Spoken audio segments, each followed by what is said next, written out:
তারা আত্মা একটু শান্তি পাবে অবশ্যই।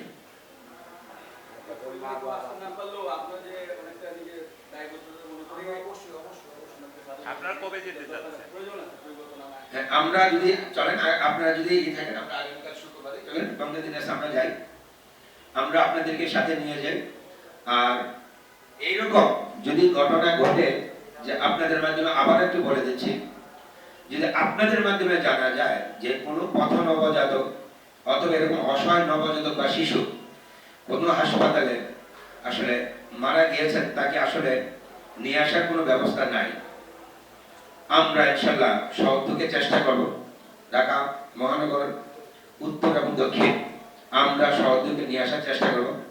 যদি ওই সময় আমরা কোনো দুই পক্ষকে একসাথে করতে না পারি, আমরা পার্সোনালি যে কজন উপস্থিত আছে প্রত্যেকেই আমরা দায়বদ্ধ এবং আমরা নিজে উদ্যোগে হলেও আপনারা একটু কল দিলে বা একটু জানালে, একটু দিলে আমরা নিয়ে আসতে প্রস্তুত।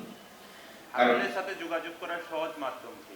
সহজ মাধ্যম এক হলো নাম্বার আছে, এই যুগে তো আসলে মোবাইল সবার কাছেই থাকে, একটু মোবাইল নাম্বার জাস্ট আমার নাম্বারটাও যদি সবাই একটু রাখেন, বা সবার নাম্বার না রাখতে পারলেও আমার নাম্বারটাও যদি সবার কাছে একটু থাকে, একটু মেসেজ দিলে হবে, ফোনও করতে হবে না, মেসেজ দেন যে অমুক জায়গা আছে, এই সংবাদ আমরা পেয়েছি, আপনারা করুন কি আছে, জাস্ট মেসেজ দেন।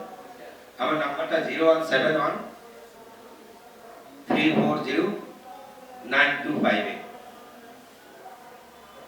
কারণ আমি শুধুমাত্র শুধু আমরা ড্যাবের পক্ষ থেকে যদি শুধু কাজ করতেছি না, আমি নিজে পথ নবজাতক নিয়ে কাজ করি, নবজাতকের প্রতি আসলে এভাবে একটা ফ্যাসিনেশন আলাদা আমাদের আছে।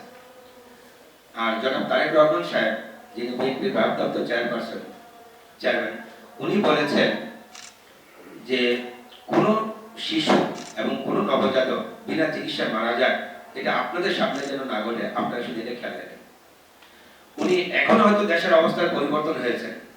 2021 সালে যখন করোনা মহামারীর মধ্যে আমার আন্ডারে একটা বাচ্চা ভর্তি ছিলেন একটা প্রাইভেট হসপিটালে, ওই বাচ্চাটার মা বাচ্চাটা রেখে প্রথম দিন রেখেই পালিয়ে চলে গেছেন।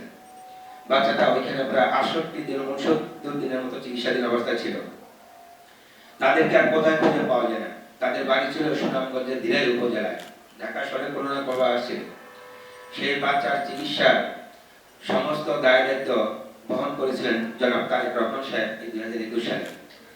উনি তো ওই সময় দেশের এই পরিস্থিতিতে, বা উনি তো রাষ্ট্রের কেউ ছিলেন না, উনি একজন আপনার আমার মতন একজন রাষ্ট্রের একজন নাগরিক, কিন্তু উনি শুধু লন্ডন থেকে বসে উনি এটা অবলম্বন করেছেন। মিডিয়াতে আসার পরে উনি এখানে 4 জন ডাক্তারকে পাঠিয়েছেন আমার সাথে যোগাযোগ করার জন্য। ওনারা এসে এই হসপিটালের বিল পরিশোধ করেছেন, তারপরে হসপিটালে ওনাকে নিয়ে যাওয়া, হসপিটাল থেকে